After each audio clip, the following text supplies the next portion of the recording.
There was a time when the world believed the eye shoots beams of light, when truth was inherited, not proven, and questioning the past was a rebellion in that age. In the year 965, a child was born in Basra, a child who would one day overturn 1,000 years of science. His name was Abu Ali Alhazen ibn al-Haytham. He did not grow up like other children. Where others feared the dark, he studied it. Where others memorized books, he challenged them. Where others obeyed traditions, he broke them. He stared at the flame of an oil lamp for hours. He chased reflections in water. He opened his eyes underwater to see how light bends. He asked questions that made adults uncomfortable. Why does the sun hurt our eyes? Why does a shadow move? Why does water bend a stick? His father, a civil servant, wanted him to become a judge, but Ibn al-Haytham was already dreaming beyond the limits of his world. He studied in Basra, Baghdad, and beyond mathematics, astronomy, philosophy, physics, medicine, but most of all, certainty. While the world worshipped Greek science, he learned it, then tore it apart. He said aloud what no one dared to whisper. The Greeks were wrong about vision. This was blasphemy in science, but he kept going. He studied Euclid, Ptolemy, Aristotle, not to praise them but to defeat them. And slowly word about this young rebel spread across the Islamic world. He became known as the doubter, the questioner, the destroyer of old truths. But he never destroyed truth without building a new one. Basra gave him a powerful job, chief administrator of the region. But Ibn al-Haytham saw corruption everywhere. He saw decisions made without reason, laws without justice, power without knowledge. One day, frustrated, he said, "If I cannot change this world with power, I will change it with truth." He resigned. The scholars mocked him, the politicians ignored him, but he left with one mission: find the laws of nature and prove them. He traveled through Persia, Syria, Iraq. He debated scholars in mosques and markets. He challenged astronomers who spent lives defending Ptolemy. He wrote treatises on math that solved problems no one understood. He proposed ideas so advanced that even scholars feared them. And during these travels, the seed of his greatest idea began to form. Light is the key to everything, not only to vision, but to understanding the universe.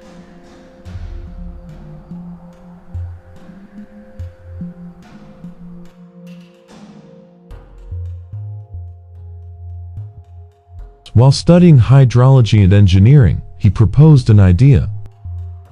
The Nile's floods could be controlled. He imagined a huge dam near us, a vision 1,000 years ahead of his time. He wrote about it. People exaggerated his theory. And like fire, rumors reached Cairo, to the ears of one of the most unpredictable rulers in history. Al-Hakim by Amar Allah, a man both brilliant and feared, a man who could make a poet his minister, and the next day send him to exile. Al-Hakim was fascinated. He summoned Ibn al-Haytham to Egypt, and no one refuses a caliph. Ibn al-Haytham stood before Al-Hakim, a ruler who believed he could command the Nile, the night, even the stars. Al-Hakim said, "Show me how to control the river." Ibn al-Haytham traveled up the Nile, measured its flow, walked the bank, studied its force. And then he made the most dangerous decision of his life. He told the truth. He said, "No human can control the Nile." Al-Hakim did not like "no," and for a moment silence filled the palace. Ibn al-Haytham knew what was coming, so he did the only thing that could save him. He pretended to be insane.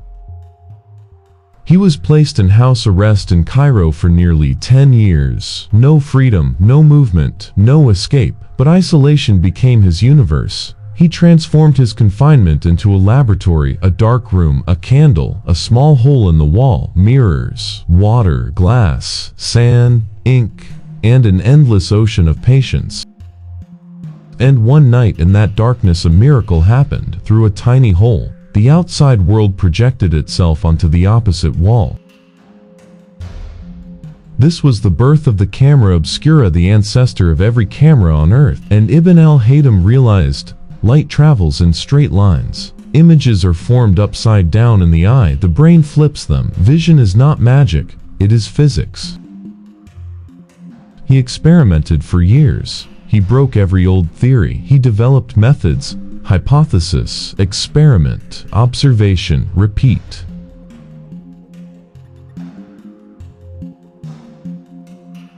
He wasn't just studying optics, he was inventing the scientific method centuries before Europe even knew the word science.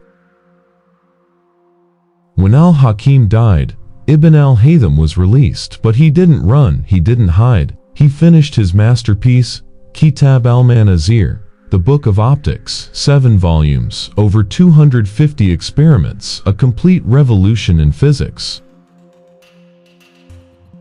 This book traveled from Cairo to Damascus, to Spain to Italy, to France to England, and it changed everything. It reshaped astronomy, medicine, mathematics, engineering, art, architecture, physics.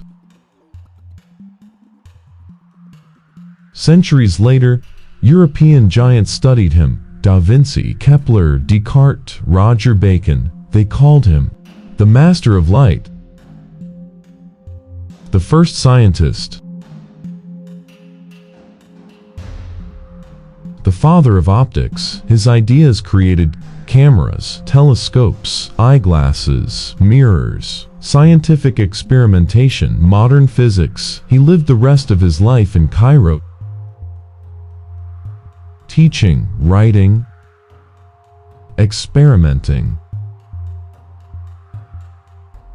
He wrote more than 200 books. Only 55 survived, but even those 55 changed the world. He died in 1040, not in a palace, not as a minister, but as a man who defeated darkness with light.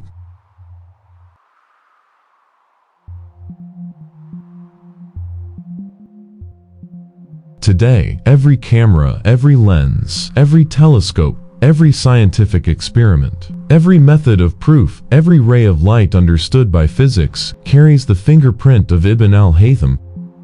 He did not fight with swords. He did not rule empires. He did not seek power. He sought truth, and truth made him immortal. This was the legacy of Ibn al-Haytham, the man who taught the world how to see long before the world understood what vision truly meant. I am Spark.